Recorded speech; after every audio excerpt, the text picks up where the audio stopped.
Do you ever wonder where the 7-minute talk time came from in call centers? You probably heard it whispered by your supervisor. Keep it under 7. But nobody ever tells you why. It's one of those mysterious commandments of the call center world, carved into stone somewhere between the coffee machine and the performance dashboard.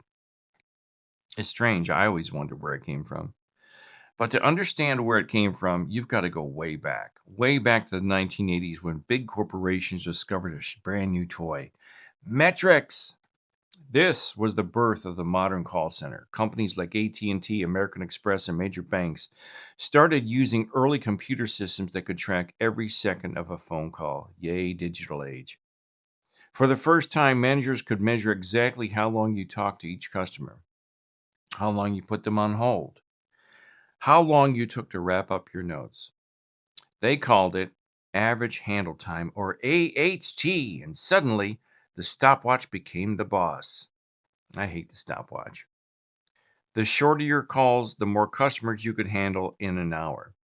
More calls meant higher efficiency, and in the shiny new age of spreadsheets and graphs, efficiency became the new religion.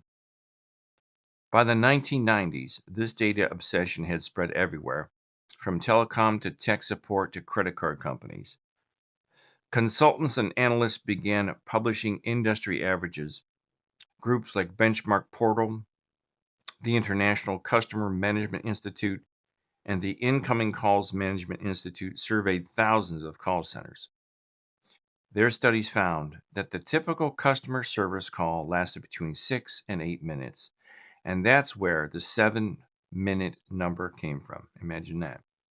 It's not a science, no psychology, just a statistical average that managers grabbed and turned into a rule because it was a good number. Executives liked it, imagine that, because it was simple, easy to remember, easy to measure, and it looked great on a PowerPoint slide. Some early call center software made by companies like Avaya, Nortel, and Aspect even used 7 or 8 minutes as their default efficiency threshold. If your average went above that number, your dashboard lit up bright red. And just like that, a random average turned into a commandment. Thou shalt not go beyond 7. Yes. Here's the truth, people. There was never a scientific study that said 7 minutes is the perfect talk time.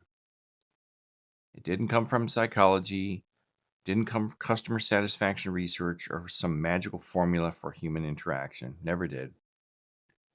It came from a spreadsheet culture, a corporate fantasy that you can measure humanity in minutes and seconds. Isn't that a shock? In fact, later studies disprove the idea completely.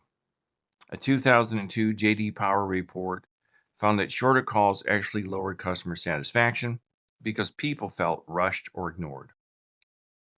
In 2010, a Harvard Business Review study showed that what mattered most wasn't how long the call lasted, but whether the customer's problem was actually solved. Go figure.